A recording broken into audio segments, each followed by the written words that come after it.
A melhor notícia da estreia do Flamengo de hoje, no dia da estreia do Flamengo, vamos falar sobre isso. O Abel Ferreira já começou chorando, seu Abel Ferreira. Eu vou te contar uma história, hein? Você que tá aí, dá aquela moradinha, sempre se inscreva no canal, aciona o sininho da notificação, deixa o teu like, toca aí meu parceiro, minha parceira. Então vem comigo, Brunegro, vamos às notícias do Flamengo, porque hoje é só alegria, minha rapaziada. Hoje é dia de estreia do Flamengo no Campeonato Carioca. Pedrão! Mas ainda é carioca, é a garotada, Pedrão. A cavalaria só vai entrar, entendeu? Lá depois, meu amigo, não quero saber. É o Flamengo dentro do campo, é o time profissional, a garotada mais é profissional, essa garotada quase ganhou do Mirassol. Eu não quero saber. Eu tô com saudade do Flamengo e hoje tem Flamengo, e é isso que importa. Beleza? Vamos comentar sobre escalação, tudo isso. Aliás, hoje tem react, tá? No Três Irmãos Mengão. Pois é, derrubei a Flamengo TV e agora o canal não é mais de transmissão, é de react. Então espero contar com a sua presença lá no react, no Três Irmãos Mengão. Beleza? Galera, ó, o negócio é o seguinte, estreia no Campeonato Carioca hoje às 6 horas da tarde, diante da equipe da Portuguesa, Flamengo e Portuguesa no estádio Raulino de Oliveira, o estádio da Cidadania em Volta Redonda. Essa partida, é válido lembrar que é a 5ª rodada do Campeonato Carioca, não é a primeira rodada do Campeonato Carioca, é uma partida que foi remanejada para ser disputada agora em virtude da decisão da Supercopa do Brasil entre Flamengo e Corinthians. Apesar do Flamengo ser o mandante é o Flamengo, tá, gente? O palco não será o Maracanã, porque o Maracanã passa ali por um período de manutenção do gramado, tem provisão para ficar disponível a partir da 3ª rodada, a rodada essa que o Flamengo enfrenta o Vasco da Gama. Então, quem sabe, o Flamengo já pode aí contra o Vasco da Gama, utilizar o estádio do Maracanã. A novidade do Campeonato Carioca é que a taça terá o nome de Apolinho, em homenagem ao velho Apolo, pessoal. Pois é, falecido em 2024, Apolinho que, bicho, eu uso várias expressões aqui do Apolinho, o tal do capinar sentado. O Flamengo vai ter que capinar sentado esse ano aí, hein, para ser campeão das principais competições, porque os rivais estão se reforçando. Então, vão ver o Flamengo, né? Vão estudar mais o Flamengo. Então, vai minha homenagem aí também ao velho Apolo, ao Apolinho, beleza? O campeonato voltará depois de anos a ter premiação, que será de 10 milhões de reais para quem for o campeão e 5 milhões de reais para quem for o vice-campeão. Mas sempre lembrando, gente, que essa premiação está totalmente atrelada aos direitos de transmissão. Ou seja, quanto mais partidas você joga, mais você vai ganhar, porque mais vezes o seu clube será exibido pela televisão, beleza? O atual campeão carioca vive um ano de sonhos, que foi em 2025, e acho que isso suscita cuidado do Flamengo, isso suscita humildade por parte do Flamengo, isso suscita pés no chão. Eu, por exemplo, não só como rubro-negro, mas como criador de conteúdo, já vivi anos vitoriosos do Flamengo e o pós-ano vitorioso geralmente é muito difícil, porque os rivais eles vêm com tudo e determinados jogadores do Flamengo, acho até que é algo inerente ao ser humano, ele acaba relaxando. Isso aí, eu sou o campeão. Quem é esse Zezinho da Escove aí? Desculpe se alguém se chama Zezinho da Escove aí que tá me assistindo, mas é só uma figura metafórica. Quem é esse Joãozinho da Escove aí? Entendeu? Não pode achar que o outro é o Zezinho da Escova. O outro, ele sempre vai estar disposto a te dar uma punhalada e você que está desprezando vai acabar tomando e vai ser derrotado. Então o Flamengo tem que tomar muito cuidado em relação nesse sentido. Mesmo o elenco principal ainda está de férias, inclusive o técnico Filipe Luiz, portanto, quem estará à beira do gramado hoje é Bruno Pivetti, beleza, pessoal?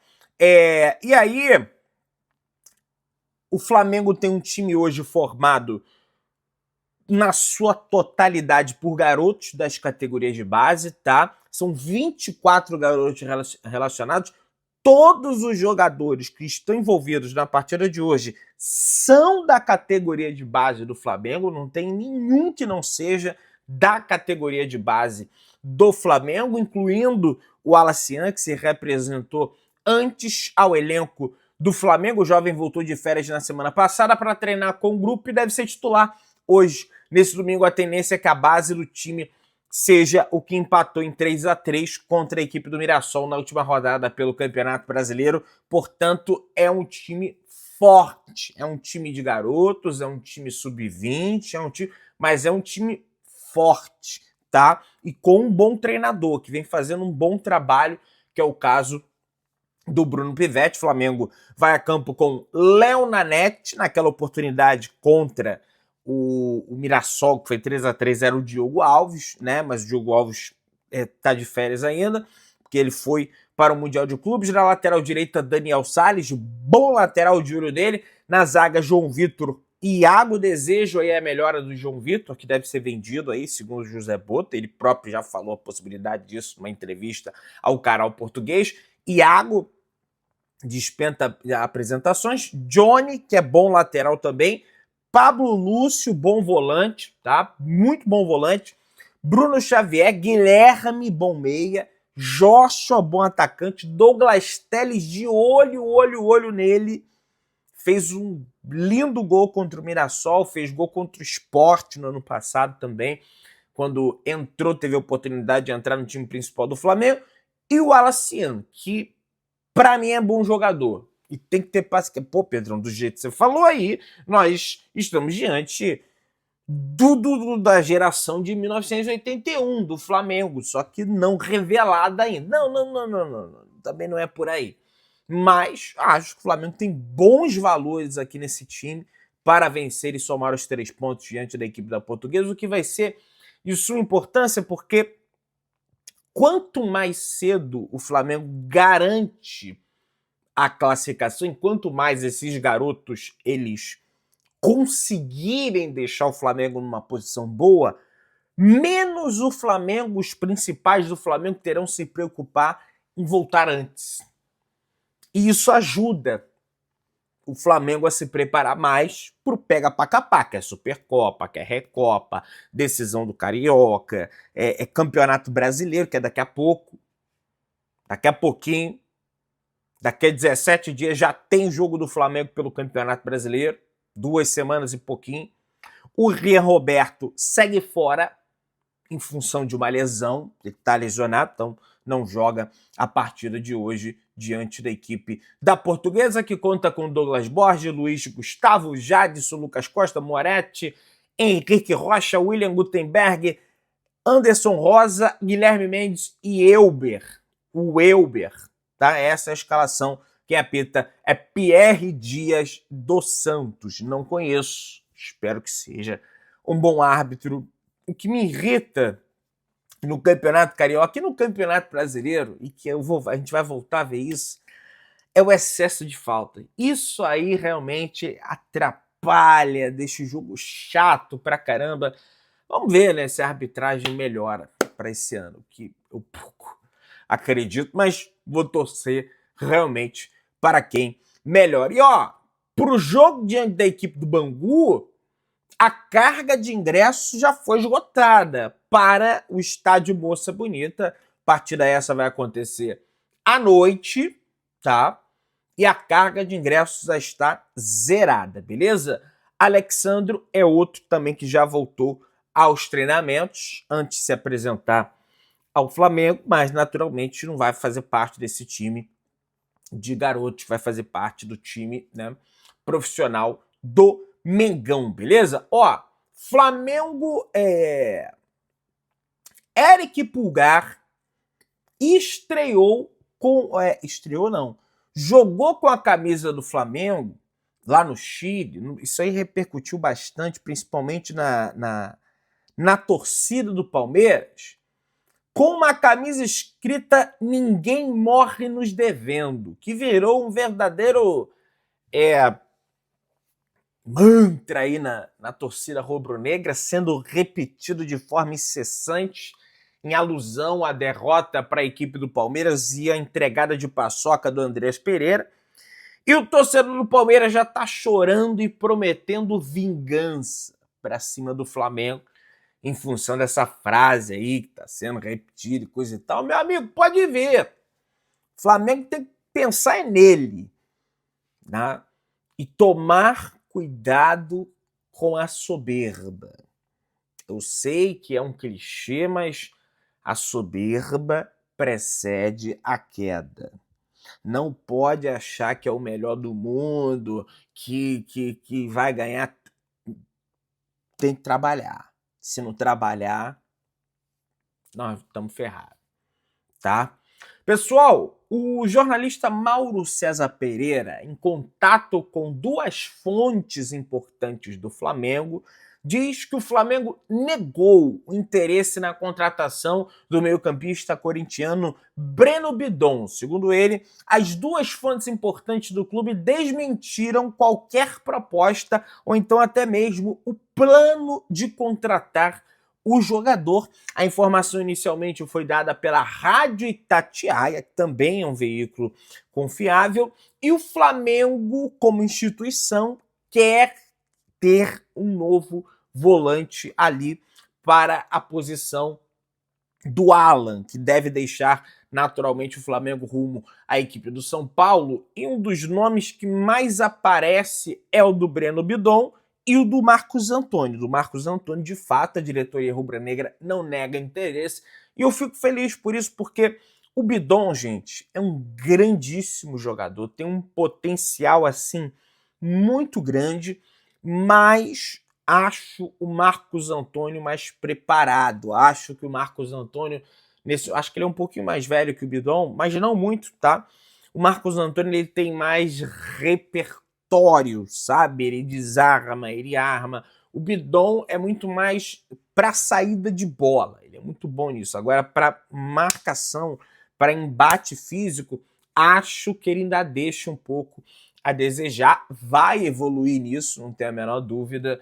Agora, acho que o Marcos Antônio é mais interessante, tá? Pelo menos avaliando aí nesse sentido. Enfim, vamos aguardar as cenas dos próximos capítulos. A informação que chega sobre Flamengo e Thiago Almada, da Argentina, é que, apesar do Flamengo demonstrar interesse na contratação do meio-campista argentino, o Flamengo não pretende nem vai entrar em um leilão com a equipe do Palmeiras. O rubro-negro entende que o investimento seria alto para uma posição que não é prioridade. E tem uma outra coisa, gente. Pelo que eu conversei com algumas pessoas, o que eu já tenho de experiência, né? Vamos fazer aí, daqui a 2 meses, 7, 8 anos de canal aqui no YouTube, 7 anos que a gente vai completar, é que muitas das vezes equipes como Flamengo ou então Palmeiras, elas utilizam, por exemplo, vai lá um grande rival e demonstra interesse pela contratação de um determinado jogador.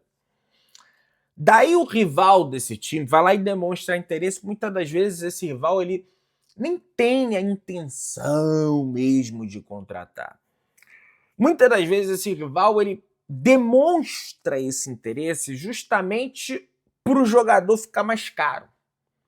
Porque aí, ó, o fulano tá interessado, e aí, o que você vai fazer? Aí acaba perdendo mais dinheiro. Não estou dizendo que é o caso do Almada, mas, pelo que eu conversei com algumas pessoas, tem uma probabilidade grande disso, porque o Boto, na apresentação do Vitão, com aquela frase que ele... às vezes eu vou, saio para comprar um sapato, compro um relógio, compro um terno, compro uma camisa e volto sem um sapato. E depois, quando volto para comprar o sapato, eu estou sem dinheiro para comprar o sapato, porque eu comprei outras coisas que não de sapato. Ou seja, ele tem prioridades muito bem definidas, que é o zagueiro, que é o goleiro, que é o atacante, né? Então, existe uma probabilidade que possa ser isso. Mas é aquilo que eu falei. Futebol, tem as posições, tem a tática, mas também tem, na maioria das vezes, o cara que decide. E o Almada é um cara decisivo. O Arrascaeta é um cara decisivo. O Pedro é um cara decisivo. O Bruno que já foi mais, mas cara decisivo. E o Almada é um cara decisivo, independentemente da posição que ele joga. Ele é decisivo. Ele e o Luiz Henrique, teve todo o time, mas sem o Luiz Henrique, o Botafogo não teria ganho Libertadores nem Brasileiro. Não teria. Eu tenho a convicção nesse sentido, tá? Vamos avançando, pessoal. Atlético Mineiro deposita valor à vista para o Flamengo de 2,5 milhões de dólares, mantém 50% do jogador, no caso o Flamengo, e Vitor Hugo desembarca neste domingo na capital mineira, Belo Horizonte, para se apresentar à equipe do Atlético Mineiro, meus amigos. Portanto, negócio fechado, martelo batido, Vitor Hugo é agora oficialmente atleta da equipe do Atlético Mineiro, meus amigos, beleza? Mas, rapaz, vamos botar o nosso óculos da treta aqui. Uma pena que eu tô sem.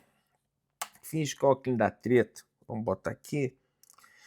Para falar do senhor Abel Ferreira, né? Que é um tremendo de um chorão e que tá até hoje chorando, rapaz. Eu não tenho a menor dúvida que o Natal do Abel Ferreira, o Ano Novo do Abel Ferreira, a família dele, olha, deve ter cansado de ouvir esse chororô dele. Porque ele continua fazendo esse chororô. Após o jogo do Palmeiras pelo Campeonato Paulista, o Abel Ferreira voltou a... Lá foi Portuguesa, só que a Portuguesa de São Paulo contra o Palmeiras, e Abel voltou a criticar o VAR da final da Libertadores contra o Flamengo. Mas, rapaz, o que tem a ver o jogo da Portuguesa contra o Palmeiras? Ele dá um jeito ali de meter o Flamengo. E ele disse: tá aí a prova de como o treinador do Palmeiras às vezes é chato. Dizem que o Palmeiras não chutou a gol, mas este asterístico ninguém vai tirar.